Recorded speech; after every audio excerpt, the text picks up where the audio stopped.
آج کی اس ویڈیو میں ہم کوشش کریں گے کہ عورتوں کے پردے کے اوپر ہونے والے کچھ اعتراضات کا جائزہ لیں اور ان کے جوابات دینے کی کوشش کریں۔ سامعین، ایسی کوئی بھی محفل جہاں پہ مرد اور عورت اکٹھے ہوں اور وہاں پر اگر پردے کی بات چل پڑے تو وہاں پر کچھ بے پردہ عورتیں وہ اپنی بے پردگی کے اوپر بہت ساری دلیلیں آپ کے سامنے پیش کریں گی اور آپ کے پردے کے اوپر بہت سارے اعتراضات کھڑے کر دیں گی، مگر یہ وہ دلیلیں دینے سے ان کی بے پردگی ان کے لیے حلال نہیں ہو جائے گی اور نہ ہی آپ کا پردہ حرام ہو جائے گا۔ اکثر ایسی عورتیں جو پردگی کی عادی ہوتی ہیں تو ان سے جب پردے کے حوالے سے بات کی جاتی ہے تو ان کا ایک اعتراض سننے کو ضرور ملتا ہے۔ آپ نے بھی بارہا اس اعتراض کو سنا ہوگا کہ پردہ تو دل کا پردہ ہوتا ہے، انسان کے دل میں پردہ ہونا چاہیے، جسم کے پردے کی کوئی حقیقت نہیں۔ ہم اس اعتراض کا ایک چھوٹا سا جواب دیں گے کہ اگر یہ اعتراض عورت کرتی ہے تو عورت سے بھی یہی جواب، عورت کے لیے بھی یہی جواب ہے، مرد کرتا ہے تو اس کے لیے بھی یہی جواب ہے کہ آپ بغیر لباس کے دل کا پردہ آپ رکھتے ہیں تو آپ بغیر لباس کے اپنے گھر والوں کے سامنے آ کر دیکھیں، کم سے کم آپ کو اس چیز کا احساس ہو جائے گا کہ آپ کے دل کے اندر کتنا ایک پردہ ہے۔ اگر آپ ایسا نہیں کر سکتے تو یقین جانیے آپ اپنے ساتھ یہ ظلم کر رہے ہیں اور کسی کو یہ دلیل دے کر اس کے ساتھ بھی آپ ظلم کر رہے ہیں اور اللہ رب العزت کی شریعت کے ساتھ کھلواڑ کر رہے ہیں۔ سامعین، یہ اعتراض ہمارے خیال سے اسی وقت انسان کے دل میں آتے ہیں، دماغ میں آتے ہیں جب انسان کا دل غفلت سے بھر جاتا ہے۔ جب غفلت کا پردہ دلوں پہ پڑ جائے تو تب انسان کے ذہن میں ایسے اعتراضات پیدا ہوتے ہیں۔ ایک دوسرا اعتراض ہے کہ جو اکثر اوقات اٹھایا جاتا ہے، وہ اعتراض کیا ہے کہ پردہ تعلیم کے اندر رکاوٹ ہے۔ آپ میری اس بات سے بھی اتفاق کریں گے کہ پردہ تعلیم کے لیے رکاوٹ نہیں بلکہ معاون ثابت ہوتا ہے۔ ایسے کالج، یونیورسٹیز یا ایسے ادارے جہاں پر مرد اور عورتیں اکٹھے تعلیم حاصل کرتے ہیں، وہاں پر عورتیں اپنے حسن کا جادو چلانے کے لیے بہت ساری تدابیر کر کے جاتی ہیں اور وہاں پر مرد بھی اسی چیز کو دیکھنے آتے ہیں، اسی چیز سے لطف اندوز ہوتے ہیں۔ لہٰذا ایک شاعر نے بڑی خوب بات کہی ہے، کتاب کھول کر بیٹھوں تو آنکھ روتی ہے، ورق ورق پر تیرا چہرہ دکھائی دیتا ہے۔ تو پھر جب یہ کام ہوتے ہیں، آپ بن سور کر جاتی ہیں، وہاں مرد بھی بن سور کر آتے ہیں،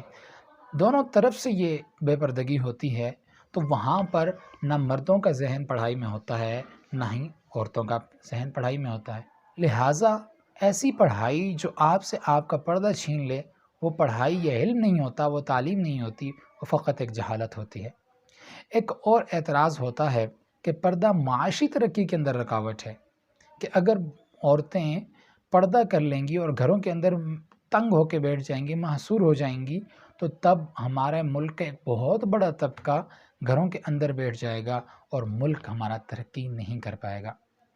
میں اس کے جواب میں صرف اتنا کہوں گا کہ آپ ترقی سمجھتے کس کو ہیں؟ کیا ترقی یہ ہے کہ عورت اپنے گھر سے نکل کر باہر روڈ پر آ جائے؟ کیا عورت کا پبلک مقامات پر آ جانا یہ ترقی ہے؟ ہم نے ترقی کے زاویے کو بدل دیا ہے۔ ہم نے سوچا کہ جب عورت گھر سے نکل کر پبلک مقامات پر آ کر کام کرے گی تو ہمارا ملک اور ہم بحیثیت قوم ترقی کر جائیں گے، جبکہ ایسا نہیں ہے۔ عورت کا اصل کام ایک بہترین نسل کو تیار کرنا ہے، اور یہ تب ہی ممکن ہے جب عورت ہر کام سے فارغ ہو، فقط گھر میں ہو اور وہ اپنے بچوں کی، اپنی اولاد کی ایک بہترین قسم کی تربیت کر سکے۔ وہ اولاد آگے جا کر آپ کے ملک کو اور آپ کی قوم کو ایک نیا نام بخش سکتی ہے، ایک ترقی کی راہ پر گامزن کر سکتی ہے۔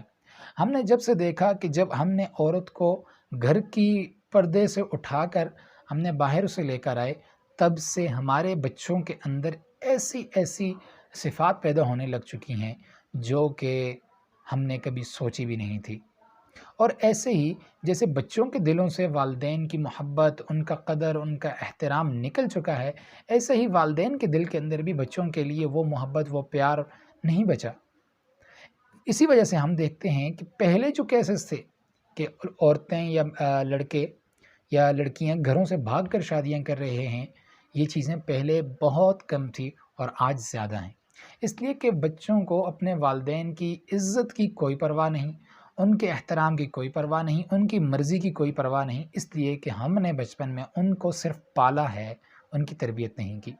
اگر ہم اپنے معاشرے کو آگے دیکھنا چاہتے ہیں، اس کی ترقی کرنا چاہتے ہیں، تو ہمیں والدہ کو فری کرنا ہوگا ہر کام سے کہ وہ اپنے بچے کی اچھی طریقے سے پرورش کر سکے۔ اگر ہم یہ اصول جو ہمیں قرآن دیتا ہے، اللہ رب العزت نے ہمارے لیے جو اصول وضع کر دیے ہیں، ان کے اوپر چلیں گے تو ہمیں اپنی زندگی بھی ترقی کے راستے کے اوپر نظر آئے گی، اور ہم بحیثیت قوم بھی اور ہمارا ملک بھی ترقی کرے گا۔ اور اگر ہم ان زاویوں سے، ان طریقوں سے اتر جائیں گے تو مجھے نہیں لگتا کہ ہم کہیں پہ بھی نہ تو تعلیمی نظام میں ہم ترقی کر سکتے ہیں، نہ معاشی نظام میں ہم ترقی کر سکتے ہیں، اور نہ ہی ہمارے لیے آگے مستقبل میں کوئی آسانیاں ہو سکتی ہیں۔ یہ کچھ اعتراض تھے جو آپ حضرات کے سامنے پیش کیے، اور ان کے جوابات دینے کی میں نے ایک مختصر سی کوشش کی ہے، چھوٹی سی۔ امید کرتا ہوں آپ کو یہ باتیں سمجھ میں آئی ہوں گی۔ اللہ رب العزت ہمیں ان پر عمل کرنے کی توفیق عطا فرمائے۔